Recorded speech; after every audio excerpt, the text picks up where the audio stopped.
السلام علیکم۔ سب بہن بھائیوں سے گزارش ہے کہ ویڈیو کو مکمل ضرور سنا کریں، چینل کو سبسکرائب کر دیں اور ساتھ موجود بیل کے آئیکن کو بھی کلک کر دیں۔ شکریہ۔ اس صورتحال نے طول پکڑا، صحابہ کرام رضی اللہ عنہما پریشان ہو گئے۔ آخر حضور صلی اللہ علیہ وآلہ وسلم نے اللہ تعالیٰ سے دعا فرمائی۔ اس کے جواب میں حضرت جبرائیل علیہ السلام آئے اور خوشخبری سنائی کہ اللہ تعالیٰ دشمن پر ہوا کا طوفان نازل فرمائے گا۔ طوفان کے ساتھ اللہ اپنے لشکر بھی ان پر نازل کرے گا۔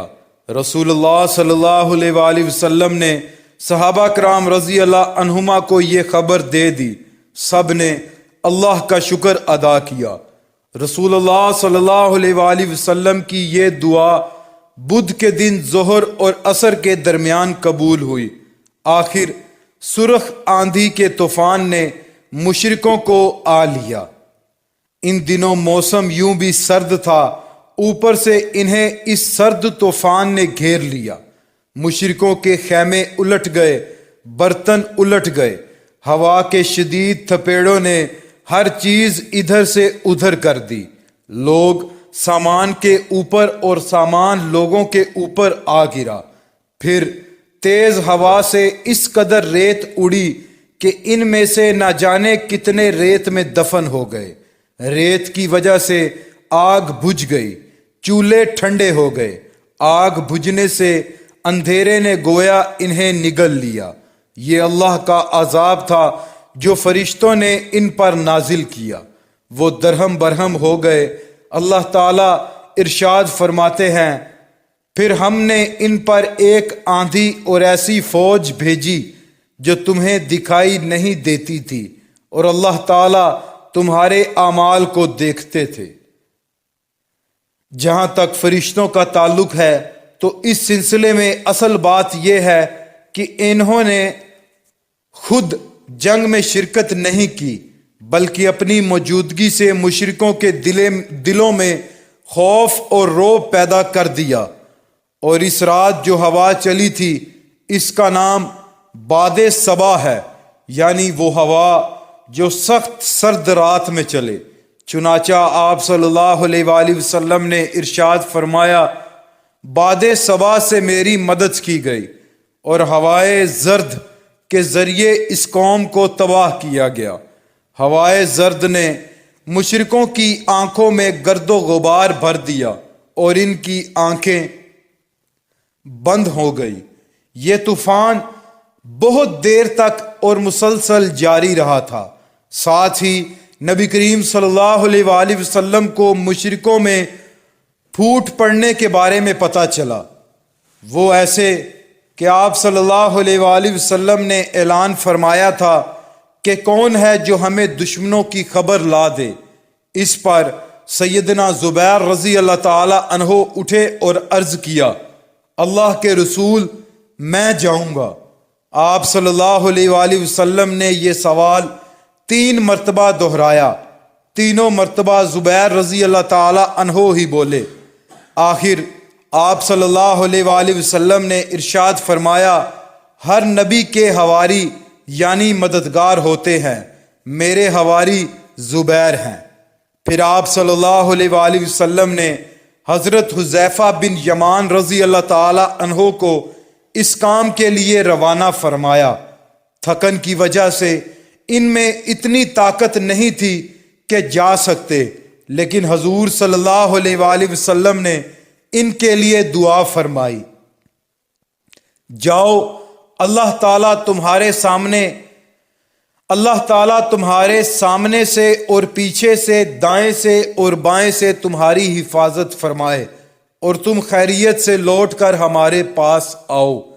یہ وہاں سے چل کر دشمن کے پڑاؤ میں پہنچ گئے۔ وہاں انہوں نے ابو سفیان کو کہتے سنا، اے گروہ قریش، ہر شخص اپنے ہم نشینوں سے ہوشیار رہے اور جاسوسوں سے پوری طرح خبردار رہے۔ پھر اس نے کہا، اے قریش، ہم نہایت برے حالات کا شکار ہو گئے ہیں، ہمارے جانور ہلاک ہو گئے ہیں، بنو قریظہ کے یہودیوں نے ہمیں دغا دیا ہے اور ان کی طرف سے ناخوشگوار باتیں سننے میں آئی ہیں۔ اوپر سے اس طوفانی ہوا نے جو تباہ کاری کی ہے وہ تم لوگ دیکھ ہی رہے ہو، اس لیے واپس چلے جاؤ، میں بھی واپس جا رہا ہوں۔ حذیفہ رضی اللہ تعالی عنہ یہ خبریں لے کر آئے تو نبی کریم صلی اللہ علیہ وآلہ وسلم نماز پڑھ رہے تھے۔ آپ صلی اللہ علیہ وآلہ وسلم نماز سے فارغ ہوئے تو انہوں نے دشمن کا حال سنایا۔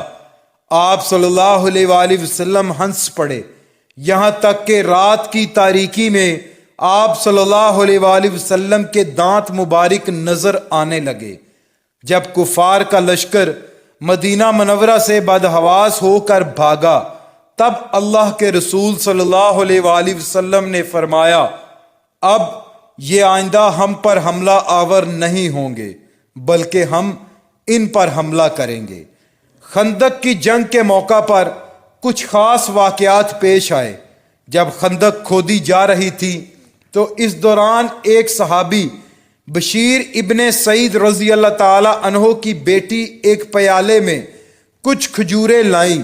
یہ کھجوریں وہ اپنے باپ اور ماموں کے لیے لائی تھیں۔ حضور صلی اللہ علیہ وآلہ وسلم کی نظر ان کھجوروں پر پڑی تو فرمایا، کھجوریں ادھر لاؤ۔ اس لڑکی نے کھجوروں کا برتن آپ صلی اللہ علیہ وآلہ وسلم کے ہاتھوں میں الٹ دیا۔ کھجوریں اتنی نہیں تھی کہ دونوں ہاتھ بھر جاتے۔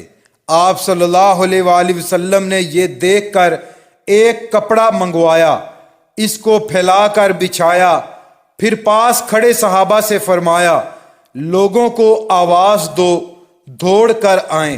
چنانچہ سب جلد ہی آ گئے۔ آپ صلی اللہ علیہ وآلہ وسلم اپنے ہاتھوں سے کھجوریں اس کپڑے پر گرانے لگے۔ سب لوگ اس پر سے اٹھا اٹھا کر کھاتے رہے۔ کھجوریں شروع کرنے سے پہلے سب لوگ بھوکے تھے۔ بھوک کی حالت میں ان سب نے کھجوریں کھائیں، سب کے پیٹ بھر گئے اور آپ صلی اللہ علیہ وآلہ وسلم کے ہاتھوں سے کھجوریں ابھی تک گر رہی تھی۔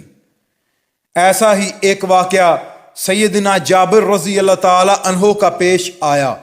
انہیں جب آپ صلی اللہ علیہ وآلہ وسلم کی شدید بھوک کا علم ہوا تو گھر گئے۔ ان کے گھر میں بکری کا ایک چھوٹا سا بچہ تھا اور کچھ گندم بھی تھی۔ انہوں نے اپنی بیوی سے کہا، نبی کریم صلی اللہ علیہ وآلہ وسلم کو بھوک لگی ہے، لہٰذا یہ بکری ذبح کر کے سالن تیار کر لو، گندم کو پیس کر روٹیاں پکا لو، میں اللہ کے نبی صلی اللہ علیہ وآلہ وسلم کو لے کر آتا ہوں۔ حضرت جابر رضی اللہ تعالی عنہ کچھ دیر بعد حضور صلی اللہ علیہ وآلہ وسلم کی خدمت میں حاضر ہوئے اور آہستہ آواز میں بتایا کہ آپ کے لیے گھر میں کھانا تیار کرایا ہے۔ یہ سن کر حضور صلی اللہ علیہ وآلہ وسلم نے کسی سے کہا، اعلان کر دو جابر کے ہاں سب کی دعوت ہے۔ چنانچہ پکار کر اعلان کیا گیا کہ سب لوگ جابر کے گھر پہنچ جائیں۔ حضرت جابر رضی اللہ تعالی عنہ پریشان ہو گئے کہ وہ تھوڑا سا کھانا اتنے لوگوں کو کیسے پورا ہوگا۔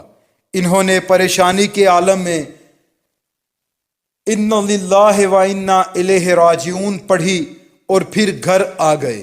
وہ کھانا حضور صلی اللہ علیہ وآلہ وسلم کے سامنے رکھ دیا گیا۔